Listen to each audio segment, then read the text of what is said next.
Hey, Bruce. Obviously, these veteran days are being very carefully measured out. Is that the number you expect to have to this point in terms of the guys that are sitting out on a rotation there? Yeah, the only guy that I let have another was Levante. I didn't want him on that turf, and so it was just we monitored some guys' reps on the turf today that were actually practicing. Um, it was I want to emphasis was a lot of young guys today anyway, but it was yeah we schedule all that out with the trainers and the sports science staff.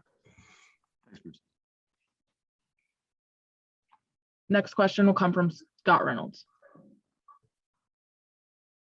Hey, Bruce. So Levante, I think, has practiced one day out of the last 5 practices. Is there something going on there, or is it just rest? Just rest. He don't need to practice that much. Okay. He's played enough football. He don't need a whole lot of practice. Gotcha. We saw what life was like without Tom Brady today. Obviously, a scheduled day off. When it comes to Blaine Gabbert, what is your level of confidence in him? Should something happen to Tom, knock on wood, in terms of being able to get this team to the playoffs with his background in your offense and the weapons around him? Oh, it's my confidence is off the charts. I know how good Blaine is. I mean, he was on fire today, and he knows where the ball should go, when it should go there, and he can make every throw. Now, sometimes he's got so much talent, he tries to fit one in a little tiny window, and but that's usually in practice to see if he can get it in there. And I mean, he's got value talent, and he knows his offense inside out. So all the confidence in the world. Thank you, Bruce. Next question will come from Rick Stroud. Hey, Coach. We're going to have a chance to talk to Coach Bowles tomorrow. I know you've been with him a long time. What do you think he does best as a defensive coordinator? Is it the pressure packages? Is it? I know he teaches well. How would you sum up his brilliance on defense? I think it starts with individual teaching, and guys, he can pick guys out that he knows is going to help him and what their deficiencies are as far as learning or whatever. How did they study film? They bring them in at 5:30 in the morning individually, or maybe 2 or 3 to teach them how to watch film. His expertise in defense is outstanding. I mean, he knows everything. He's seen everything. He's done everything. So the X and O part, that's kind of probably the easier part for him. It's fitting all the pieces together on guys. What can this guy do? What can that guy do? Where can I create mismatches? Where can I get a guy on the easiest guy to beat in the offensive line? Breaking down protections and things like that. And he does just a fantastic job of it. And we're still 30-something odd days before you play a game that counts, right? How long do you think training camp and all that needs to be? I mean, there'll be a preseason game, I think, in a couple of days in the NFL. I think this is really good. I think 3 preseason games and what we're doing right now, guys that don't come in shape, it's their own fault anymore. I mean, they've got everything handed to them to be in shape. So, if they're giving meat or don't run hot enough, that's telling you something as a coach. And but no, I think I love what we did in the spring with our veterans and gave all our attention to our younger, because we have to have young player development, and it has to come in the spring, and then pay attention to it. Like today was a young player development day. There's so many fringe guys, and you don't know what they can really do. So you put them in some pressure situations, and not always is there a pressure situation in a preseason game. Maybe down 20, you might be up 20, and it's not the same. And to see how they react. Next, we'll go to Jenna Lane. Hey, Coach.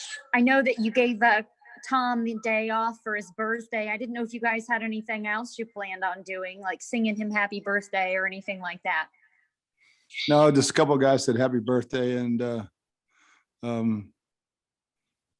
we couldn't get anybody in the building to surprise him coming out of a cake. So it was COVID screwed that one up. But other than that, it's just a normal day. Yeah, and he probably gets in there pretty early too. Along those same lines, I know you had a lot of younger guys practicing today. when you look at a guy like Tom, who's been at this for so long and he's still playing at 44 years, what can some of your younger players take from his career? What are some of the big lessons they can learn from watching him do it like this? Just watch him prepare, watch him practice. Nobody's more intense out there than him. Nobody's harder on himself than he is. And that allows him to be hard on other people. But the way he prepares and the way he plays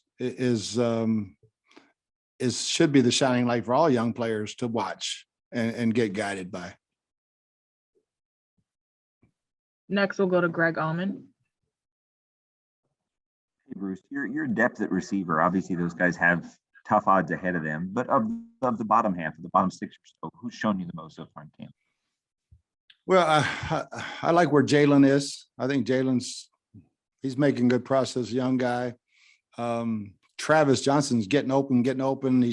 He had some drops early in camp. He's starting to catch those now. He hasn't played receiver that long, but he's a big active guy. And Mick has good flexibility. Grayson was having a great camp, and and he tweaked his hamstring. But all those guys are very, very capable. They all played for us, and so you're going to need 6 or 7 as the year goes on. So hopefully we'll have those guys on the practice squad potentially, and continue to develop them. We have time for a few more. Next, we'll go to Joey Knight. Coach, can you tell us what kind of camp Ryan Succop has had so far? It looks like he got a lot of work today. Yeah, I mean, he's, again, 13-year vet. He doesn't need any, but he's been up and down, just to put it mildly. But I've got all the confidence he's going to figure it out real quick and get his timing back down and speed his operation up just like he did last year. And he's in really good shape, best shape he said he's been in fields in the last 4 or 5 years. So I don't have any questions about he'll get it ironed out. Thanks. Next, we'll go to Steve Isbitz. Coach, do you feel Alex Kappa has come all the way back 100% from his broken ankle? And do you see any kind of competition there at all at right guard since you've seen the guys in pads and at this point? Yeah, Cap looks like he's full speed. I mean, he's not holding back at all, and he looks fine. Stinney's putting a lot of pressure on him. Stinney played really well when he got his opportunity last year, and I wish he could snap the ball better. He snaps it really, really good, and all of a sudden one goes flying over the quarterback's head. But no, Aaron is a solid player too. So there's always competition.